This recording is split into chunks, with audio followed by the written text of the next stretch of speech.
a telegram arrived here saying that Himmler had decided to kill between 3.5 and 4 million people by the end of the year, in specific locations with a gas called prussic acid or cyanide.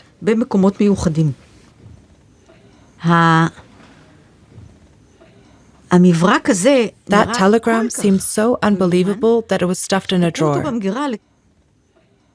But then, the first group arrived and told people in Israel, that is really what's happening.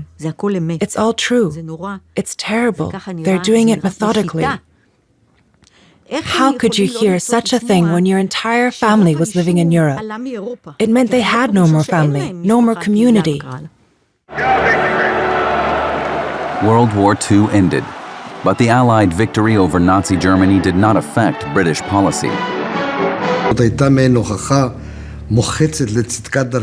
It was a clear sign that the Zionists were going down the right path. A people with no state, or a people that lets themselves be led like sheep to the slaughter. And also because those who had survived in Europe had nowhere else to go. There were so many Jews searching for a place to call home. The United States kept its doors shut. They were not allowing entry, no immigration to the U.S. So even if the Shoah hadn't happened, Jews would have come here, more and more. After the Shoah, the Palmach military force sent me to Europe. I met with the survivors still in Europe. It was incredibly difficult for me, but I stayed.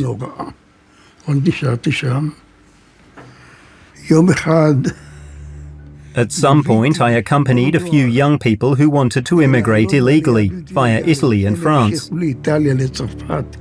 It was snowy and cold. I stayed with them for a whole week.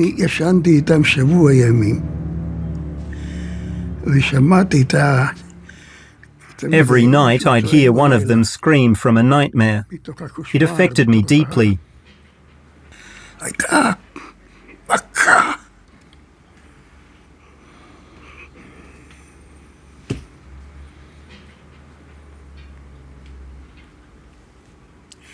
It shaped me. After the war, many of the survivors were distressed. They'd suffered terrible loss and now had the feeling they were alone in the world. People were coping with terrible trauma, but no one was really able to put it into words. Most had lost their whole families. When meeting someone with both a grandmother and grandfather, we'd say, imagine that. They still have grandparents. It sounded like the tales you'd read about in books, not real life. I was born in September 1946 in a camp for refugees and Jews in Austria, near the city of Linz. I spent the first 2 years of my life in that camp. I grew up there. Starting in 1945, Holocaust survivors ended up in displaced persons, or DP camps in Germany and Austria. They were trapped behind barbed wire fences and treated very poorly by Allied soldiers. And they did not want to return to the countries where their families had been murdered. A senior U.S. official reported to President Harry Truman, "We appear to be treating the Jews as Nazis treated them, except that we don't exterminate them." We left Poland in the summer of 1946, after the pogrom in Kielce.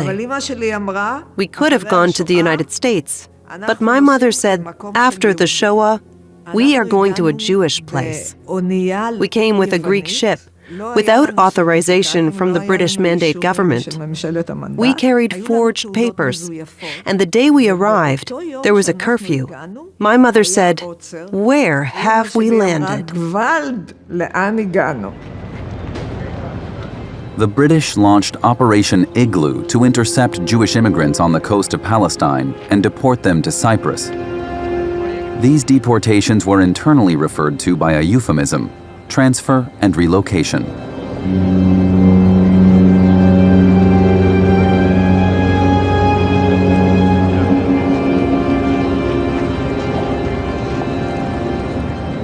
British forces waited at the port of Haifa for the arrival of ships carrying immigrants who lacked the proper papers. Officials then transferred the passengers to specially secured deportation ships headed to Cyprus. More than 50,000 Jews landed in these detention camps, encircled by barbed wire and guarded by soldiers. Most of the detainees were Holocaust survivors. Philosopher Hannah Arendt wrote that the detention camps in Cyprus were, quote, possible only because the whole world sees it as humane in comparison to Auschwitz. La Grande-Bretagne, si on regarde bien, The British weren't blocking Jewish immigration because of a fundamental policy change. They were doing it because they knew their days in Palestine were numbered. qui sont en train d'être délogés. In June 1946, British authorities conducted Operation Agatha in Mandatory Palestine. They searched settlements and found documents which proved that the Jewish agency had supported acts of sabotage. The British cracked down, arresting 2,700 people. It was a heavy blow for the Zionists. 1 month later, members of a Jewish underground paramilitary group blew up British administrative headquarters at the King David Hotel. 91 people were killed. The attack was widely condemned, but it moved the needle on Britain's next steps.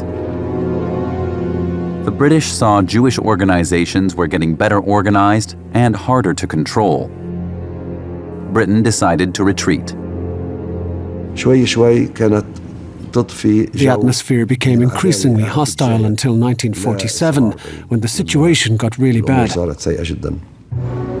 At the request of the British in April 1947, the United Nations formed an international inquiry committee. The final report recommended partitioning Palestine into a Jewish and an Arab state. Britain rejected the proposal. It announced it would terminate its mandate in Palestine in 6 months' time.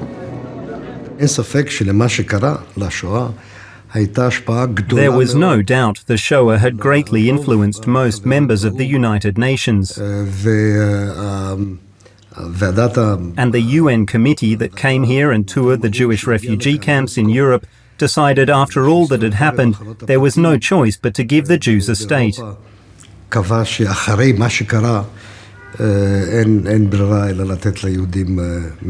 Ce que la direction palestinienne n'a pas vu. What Palestinian leaders failed to understand in 1948 was in the wake of the Holocaust, the whole world was convinced that the victims deserved reparations. Qu'il fallait une réparation aux And after Nazi barbarism, the only suitable form of these reparations was forming a Jewish state. L'émergence d'un État juif, que c'était la seule réponse adéquate à la barbarie nazie. While the UN committee was preparing its report, the Jewish agency pressured the British to open Palestine's borders to Jewish immigrants. The paramilitary group Haganah chartered an old ship, naming it Exodus 1947. In July, it arrived outside Haifa with 4,500 Jewish immigrants from Central Europe. Most were survivors of the Holocaust and Nazi death camps.